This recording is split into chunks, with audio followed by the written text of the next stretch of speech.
A devocional de hoje é a respeito da orientação que o Senhor Jesus deu aos seus discípulos quanto a viver ansiosos.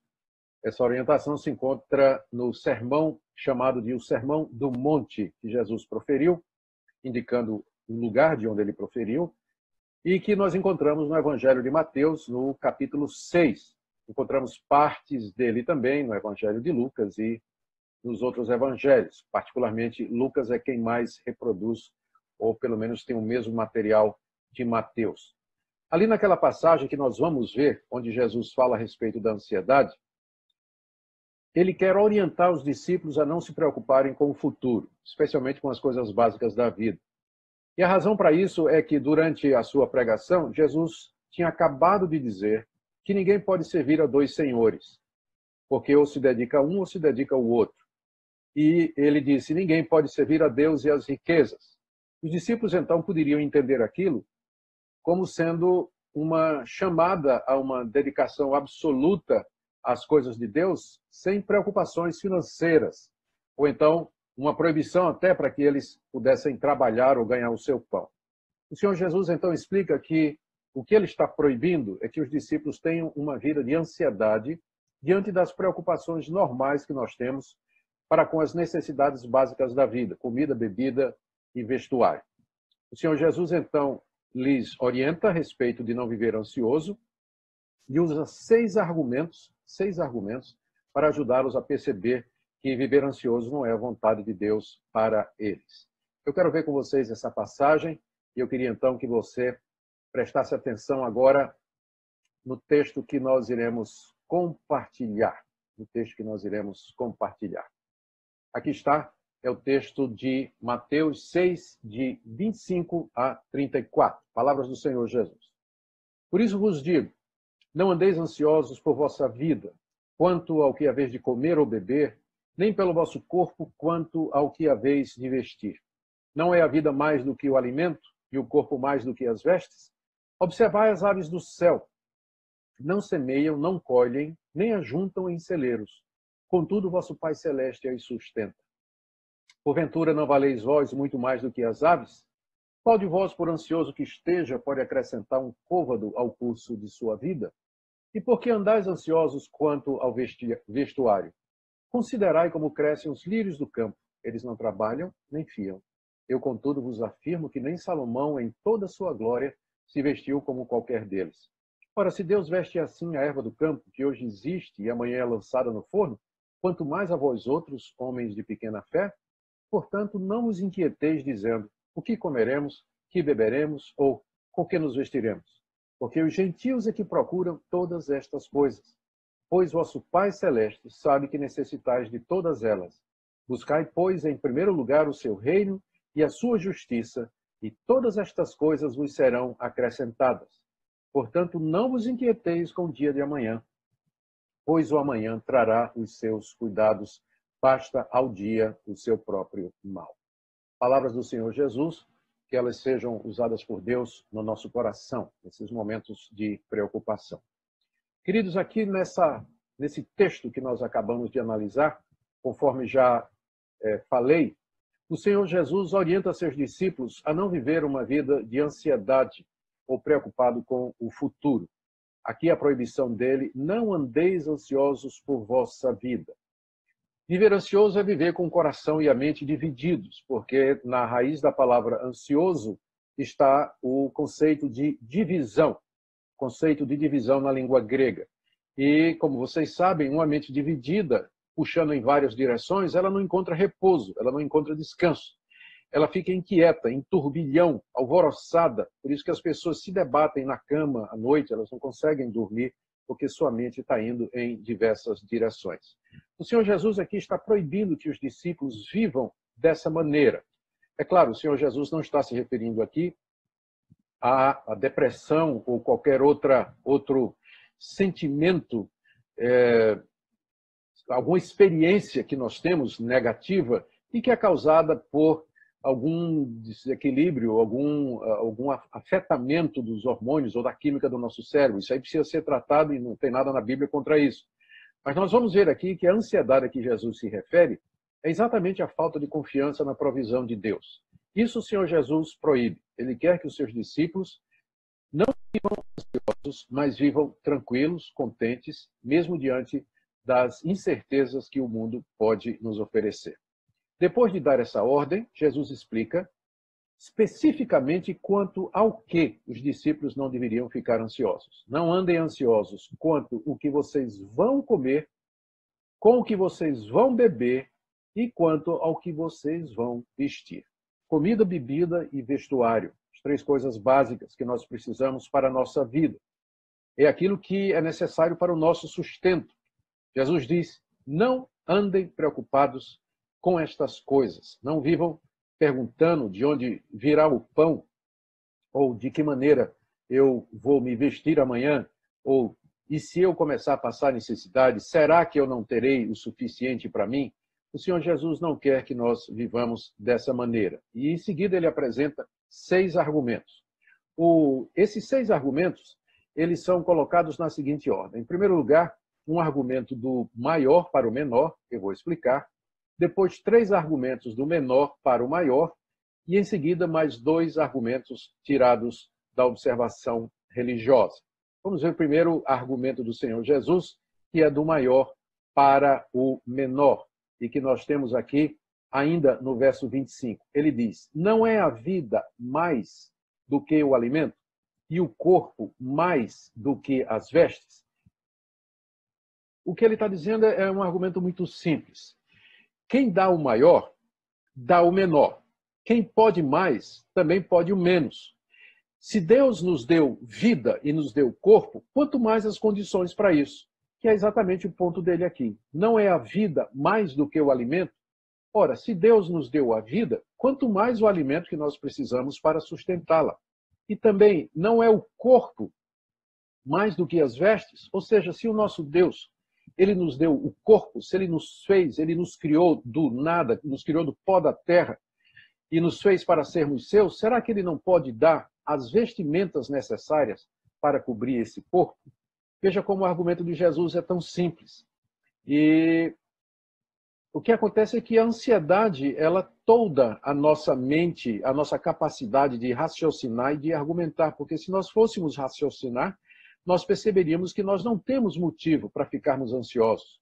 Porque uma vez que Deus é todo-poderoso, ele criou todas as coisas, ele nos deu vida e ele nos deu um corpo, será que ele não pode também fazer aquilo ou nos dar aquilo que é necessário para a manutenção da vida e a manutenção do corpo?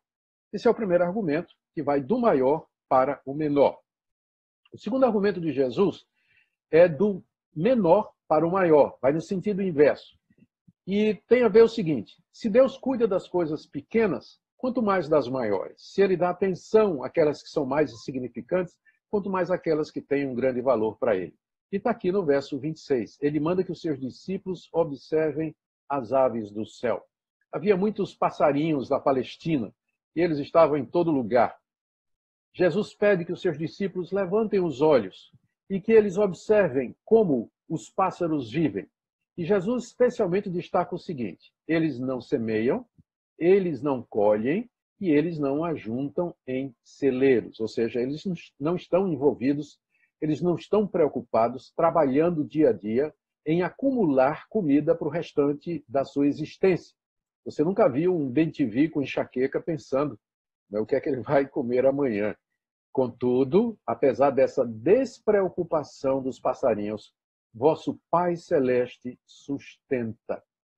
Deus provê o sustento da sua criação. Ele abre a sua mão e ele sustenta todos os seres vivos que ele criou e que precisam da sua provisão e do seu cuidado. E aqui, então, depois de dizer tudo isso, o Senhor Jesus coloca o argumento: porventura, não valeis vós muito mais do que as aves? Não valeis vós muito mais do que as aves? O homem vale muito mais para Deus do que os passarinhos, porque o homem foi feito à imagem e semelhança de Deus. E Deus o colocou no mundo criado como seu mordomo e como seu representante. Portanto, diante da criação, ou comparada com a criação, o homem tem muito mais valor diante de Deus do que um simples passarinho. E o argumento de Jesus, então, é esse: se Deus cuida dos passarinhos, quanto mais ele não cuidará de você que foi feito à sua imagem e semelhança e que foi colocado como coroa de toda a criação. O próximo argumento de Jesus está aqui também do verso 27 e tem a ver com menor e maior. Ele pergunta: qual de vós, por ansioso que esteja, pode acrescentar um côvado ao curso da sua vida? Um côvado era uma medida de mais ou menos tamanho de um antebraço. O que Jesus está dizendo aqui pode ser interpretado de duas maneiras. Ele está perguntando: quem de vocês, com todo o seu esforço, preocupação e ansiedade, pode aumentar um pouco do tempo da sua vida? Ou então, pode aumentar um pouco da sua estatura? As duas interpretações são possíveis, mas as duas apontam para a mesma coisa. Mesmo que nós fiquemos ansiosos e preocupados, nós não podemos fazer as coisas mínimas, como aumentar 1 centímetro ou estender a nossa vida por mais 1 minuto. Estas coisas estão fora da nossa capacidade. Tem muita coisa que está fora da nossa capacidade. Por que nós vamos, então, nos angustiar por elas? Por que nós vamos nos preocupar por elas? Por exemplo, essa situação toda do coronavírus, da pandemia, de todo o sofrimento da recessão econômica que certamente virá, tem muita coisa que está absolutamente fora do nosso controle. Nós não temos domínio sobre isso. E por mais que nós fiquemos ansiosos, não partirá de nós a solução para essa crise que é de âmbito mundial. Portanto, a nossa preocupação não vai adiantar e não vai resolver. E o argumento de Jesus é exatamente esse. Qual de vocês, por mais ansioso que esteja, pode prolongar a existência da humanidade por mais um tempo, ou a sua própria existência, uma vez que tem coisas que estão absolutamente fora do nosso controle e nós deveríamos estar conscientes disso. Vamos agora para mais um argumento do Senhor Jesus, eu creio que é o quarto argumento, e é também um argumento que tem a ver do menor para o maior. Dessa vez o Senhor Jesus pergunta aos seus discípulos: por que vocês estão ansiosos quanto ao vestuário?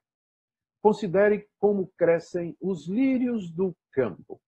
Os lírios do campo eram aquelas florzinhas multicoloridas que cobriam as planícies da Palestina como se fosse um tapete de muitas cores. Brancas, amarelas, verdes, azuis, vermelhas.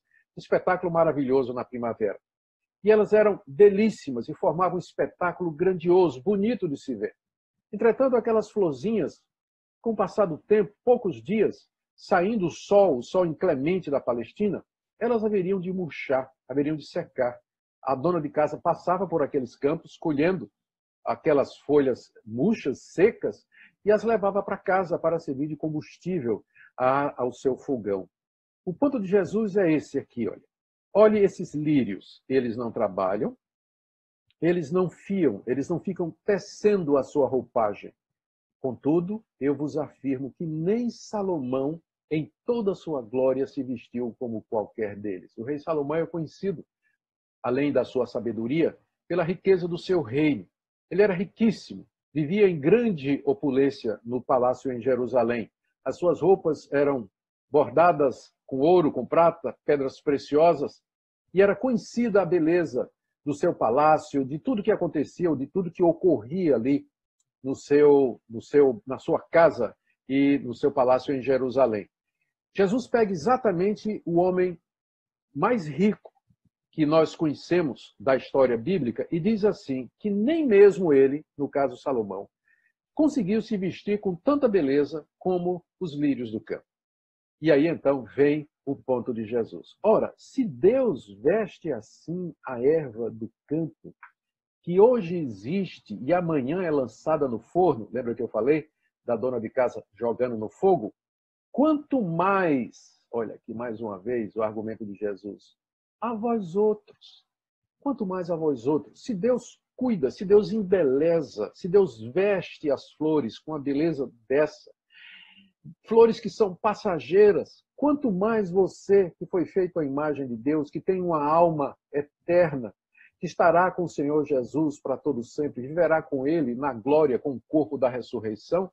E Jesus termina essa pergunta com uma declaração que nos aponta para a raiz de toda ansiedade que ele se refere. Homens de pequena fé. Aqui está a raiz e a origem da ansiedade mais profunda.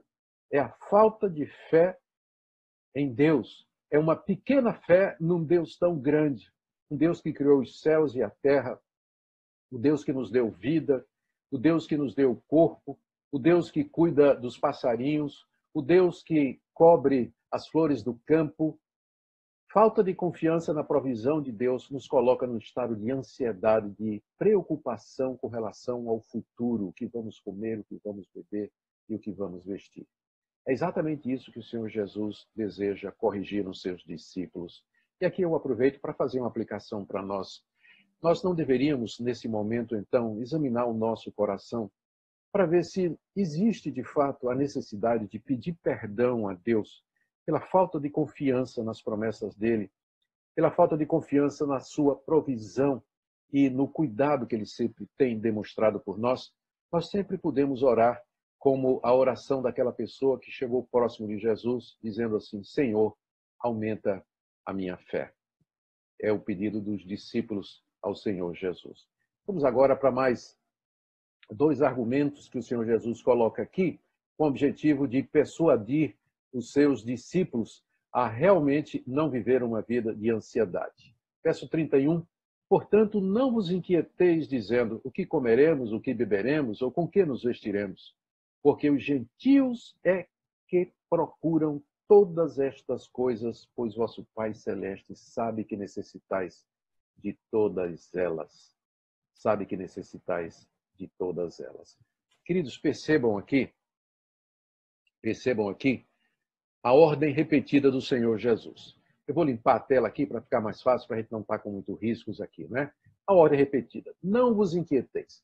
No grego é o mesmo verbo no início da passagem, quando ele disse, não andeis ansiosos. Aqui ele está dizendo, não vos inquieteis. Traduziram diferente, mas é o mesmo verbo na língua grega. Portanto, não fiquem ansiosos, dizendo, o que é que eu vou comer, o que é que eu vou beber, com o que eu vou nos vestir. Estas coisas são causa de muita ansiedade na vida dos crentes, a preocupação com a sua provisão para o futuro. A razão pela qual Jesus dá aqui que eles não deveriam viver assim é porque quem vive assim são os gentios, os pagãos. Eles é que vivem ansiosos, eles que vivem inquietos, porque os deuses deles não são como o nosso Deus. O nosso Deus é Pai, o nosso Deus é Criador dos céus e da terra. Ele tem todo o poder do universo. Ele tem inúmeras maneiras na sua providência de suprir as nossas necessidades. A minha esposa estava hoje me contando um testemunho que ela tinha acabado de ouvir, conversando com uma pessoa, de que essa pessoa estava passando necessidade por conta que, com o isolamento, a sua profissão não estava rendendo nada, não tinha clientes, e de repente ela teve uma surpresa, ela não esperava, mas os seus colegas, sabendo da disposição ou da situação que ela estava passando, fizeram uma vaquinha e passaram para ela os recursos necessários que ela estava necessitando para comprar alimentação e se cuidar. De repente, do nada, de um lugar que ela não esperava, porque a providência de Deus alcança todos os lugares e Deus tem mais recursos do que a gente imagina. Mas os gentios é que vivem ansiosos e preocupados porque eles não têm um Deus como o nosso. Olha aqui o que Jesus disse, pois o vosso Pai Celeste sabe que necessitais de todas estas coisas. Deus sabe exatamente daquilo que nós precisamos, daquilo que nós necessitamos, antes mesmo que nós peçamos.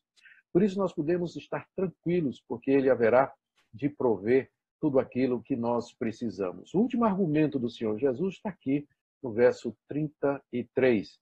Ele diz, buscai, pois, em primeiro lugar, o seu reino e a sua justiça, e todas estas coisas vos serão acrescentadas. Quando ele diz aqui todas estas coisas, ele está se referindo a comida, bebida e vestuário. Ele está dizendo que Deus vai nos acrescentar. A gente só acrescenta alguma coisa ao que já existe. E o que é que já existe? Essa busca, em primeiro lugar, pelo reino de Deus. Se nós buscamos a Deus em primeiro lugar, se nós confiamos em Deus, se Deus está no centro da nossa vida, se Ele é o nosso primeiro amor, se Ele é aquele por quem nós existimos e a razão da nossa existência, Deus acrescenta à nossa fé aquilo que nós necessitamos. Ele coloca a mais, Ele adiciona à sua fé aquilo que você precisa para sobreviver. todas estas coisas vos serão acrescentadas, é a promessa do Senhor Jesus Cristo. Que promessa maravilhosa, não é? A conclusão do Senhor Jesus está aqui no verso 34. Portanto, ou seja, à luz de toda essa argumentação, à luz de todos esses pontos que o Senhor Jesus trouxe para os seus discípulos, ele diz: não vos inquieteis, mais uma vez é o mesmo verbo, não fiquem ansiosos com o dia de amanhã. Não vivam ansiosos com o dia de amanhã, porque o Deus de vocês, o Pai Celeste, ele sabe do que vocês precisam. Ele criou a vida, ele criou o corpo, ele cuida dos passarinhos, ele cuida das flores do campo. Ele é o Deus que atende às nossas orações, portanto, não viva inquieto com o dia de amanhã, pois o amanhã trará os seus cuidados. Amanhã eu vou me preocupar com as coisas de amanhã. O problema da ansiedade é que nós nos ocupamos hoje com aquilo que nem aconteceu ainda. Nós estamos cuidando hoje de coisas que pertencem amanhã.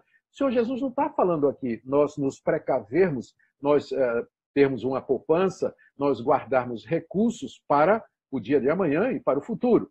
Não, a gente, se tiver condições, nós devemos fazer isso, trabalhar e construindo alguma coisa para o futuro. Não tem nada na Bíblia que proíba isso. O que ele está dizendo é que nós não devemos viver as inquietações do dia de amanhã hoje.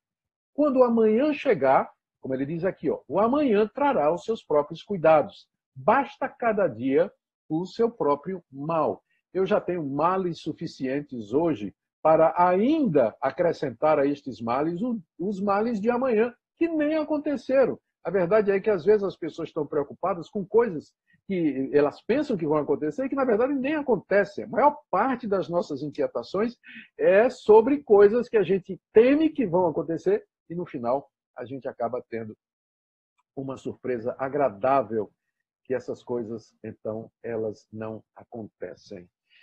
Que palavra maravilhosa do Senhor Jesus, não é? Que promessas maravilhosas que ele nos deu para que nós vivamos uma vida de tranquilidade, sem inquietação e sem ansiedade. Essa é a minha palavra para você que está me escutando, você que está me ouvindo. Esses momentos de crise, de preocupação com relação ao futuro, não é só somente com a contaminação desse vírus que está no mundo todo, mas também com os efeitos econômicos que isso poderá produzir na nossa sociedade, na nossa vida. Com certeza, muitos crentes irão sentir, muitas pessoas irão sentir o impacto nas suas próprias vidas, o que poderá representar uma redução de salário, perda de emprego ou mesmo uma queda radical na sua qualidade de vida. Qualquer que seja aquilo que nos reserva o futuro, nós podemos ficar tranquilos, porque o nosso Pai tem recursos, o nosso Pai conhece todas as coisas, o nosso Pai pode todas as coisas, Ele nos ouve e Ele haverá de cuidar de nós. Amém? Eu gostaria então de terminar com uma palavra de oração. Deus querido, ouve a oração do teu povo. Nos ajuda a confiar em Ti, a pensar nesses argumentos que Teu Filho ensinou aos seus discípulos, para que nós não Te desonremos com a nossa pequena fé, mas que nós tenhamos uma fé robusta, firme, no Deus Todo-Poderoso que nos ama, que já nos deu o Seu Filho para morrer pelos nossos pecados, como então não nos dará com Ele todas as demais coisas. Recebe a nossa oração, é o que nós Te pedimos em nome do Senhor Jesus. Amém. Amém. Graças a Deus, queridos irmãos.